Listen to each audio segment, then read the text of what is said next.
Hello beautiful peoples, welcome to Tech Master. আজকে ভিডিওটা specially তাদের জন্য যারা চাচ্ছে নিজের পিসি নিজে বিল্ড করবেন বাট কারো সাজত ছাড়া এবং ফুল সেটআপ নিজে কমপ্লিট করতে চাচ্ছেন। সো এই ভিডিওটা আপনাদের জন্যই। আর আরেক সিরিজ আসতেছে, সেটা হচ্ছে আমরা নেক্সট সিরিজে আমাদের আরও ভালোভাবে গাইডলাইন দিয়ে পিসি বিল্ডটা দেখাবো। বাট এই সিরিজে যে প্রবলেমগুলো হয়েছে সেগুলো আমরা ওখানে সলভ করার চেষ্টা করেছি। তবুও এই ভিডিওটা আপনারা শেষ পর্যন্ত দেখবেন, অবশ্যই আপনাদের জন্য হেল্পফুল হবে। স্টে টিউনড, ফিরে আসছি ইন্টার পরে।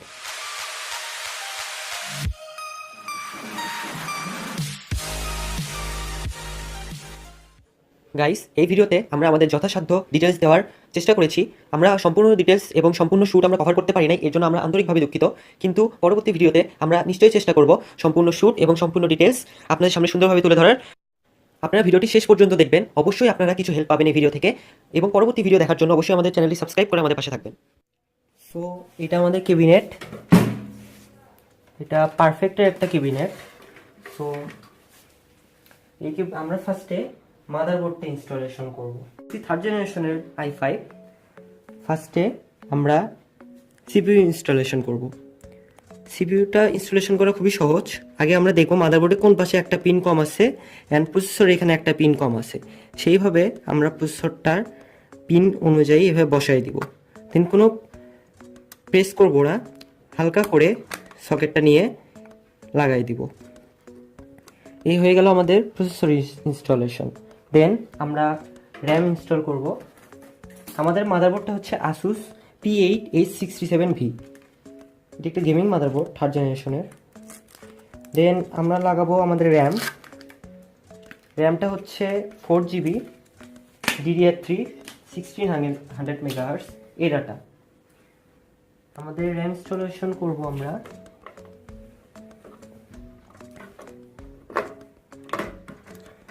তো আমাদের র্যামটা ইনস্টল হয়ে গেল। দেন যেহেতু আমাদের ক্যাবিনেটটা আপনারা দেখতে পাচ্ছেন ATX মাদারবোর্ড সাপোর্টেড না, সো আমাদের ATX মাদারবোর্ডটা আগে ইনস্টল করে নিতে হবে। দেন আমাদের পাওয়ার সাপ্লাইটা ইনস্টল করতে হবে। সো ফার্স্টে আমাদের মাদারবোর্ডটা ইনস্টল করার আগে আমাদেরকে এটা IO শিল্ড ইনস্টল করতে হবে।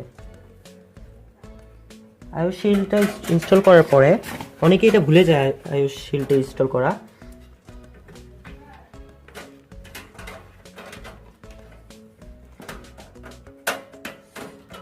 IO শিল্ড ইনস্টল করার সাথে সাথে আমাদের মাদারবোর্ডটা ইনস্টল করে নিতে হবে।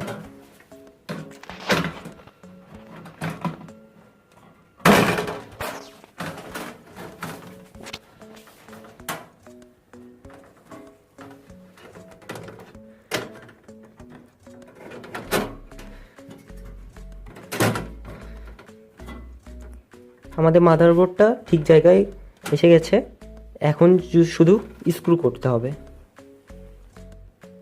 সো এবার আমরা পাওয়ার সাপ্লাই ইউনিটটি ইনস্টল করব।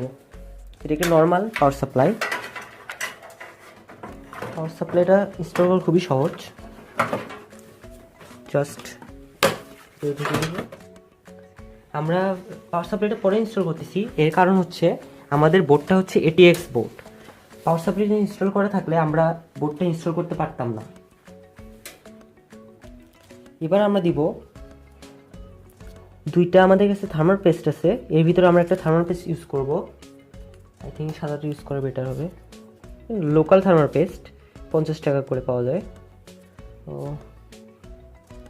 আমরা থার্মাল পেস্ট অ্যান্ড CPU ফ্যানও পরে ইনস্টল করতেছি।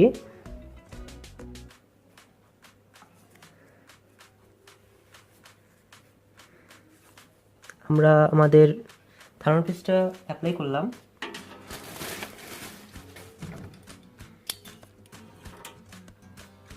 আমরা CPU ফ্যানটা ইনস্টল করতেছি।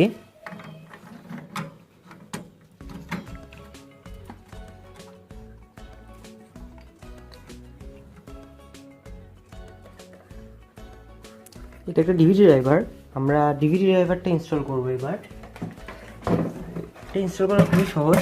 ফার্স্টে ক্যাবিনেটটাকে সোজা করে নিতে হবে, দেন ডিভিডি ড্রাইভারটাকে ঠিকভাবে ঢুকিয়ে দিতে হবে।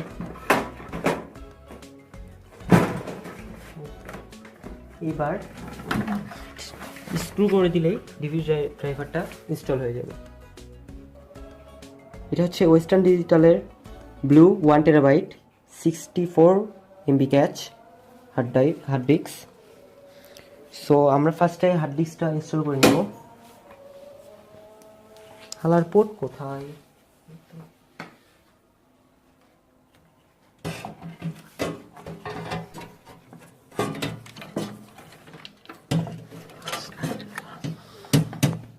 সো মোটামুটি আমাদের সব কিছু ইনস্টল করা শেষ। এবার জাস্ট কেবল ম্যানেজমেন্ট। এটা তেমন দামি একটা কেস না, সো কেবল ম্যানেজমেন্টটা আমাদের একটু প্রবলেম হবে। ফার্স্টে আমরা পাওয়ারের মেইন পোর্টটা লাগাই নিব 24 পিনের।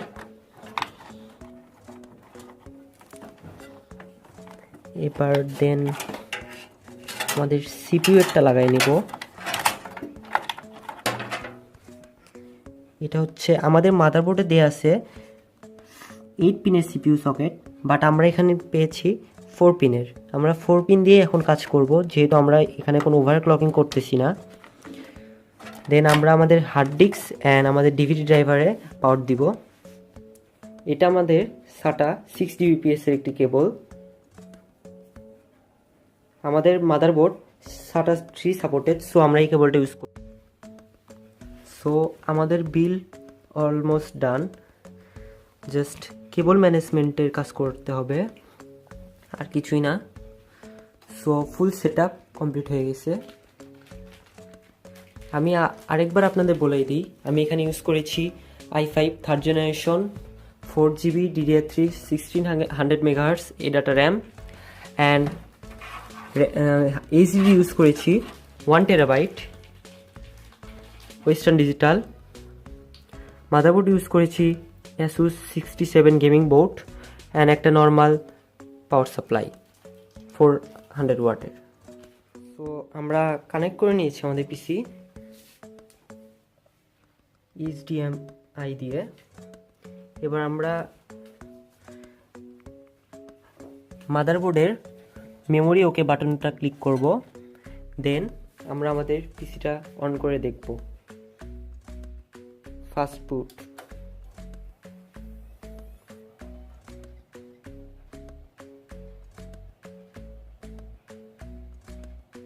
এখানে ASUS মাদারবোর্ডটা দেখাচ্ছে। আমরা বায়োসে ঢুকে আমরা সেটআপ করে নিচ্ছি। এখন আমরা দেখতে পাচ্ছি এখানে আমাদের সিপিইউ টেম্পারেচার দেখাচ্ছে 41 ডিগ্রি সেলসিয়াস, অ্যান্ড আমরা সিপিইউ দেখতে পাচ্ছি 3.3 গিগাহার্টজে, না sorry 3.4 gigahertz i5 3570। So fan speed আমি এখনও কন্ট্রোল করি নাই, এটা জাস্ট ইজি মোডে চলতেছে। আমরা এবার উইন্ডোজ দিব অ্যান্ড পিসিটা সেট আপ করে নেব। সো এই ছিল আজকে আমাদের পিসি বিল্ড গাইডের ভিডিওটি।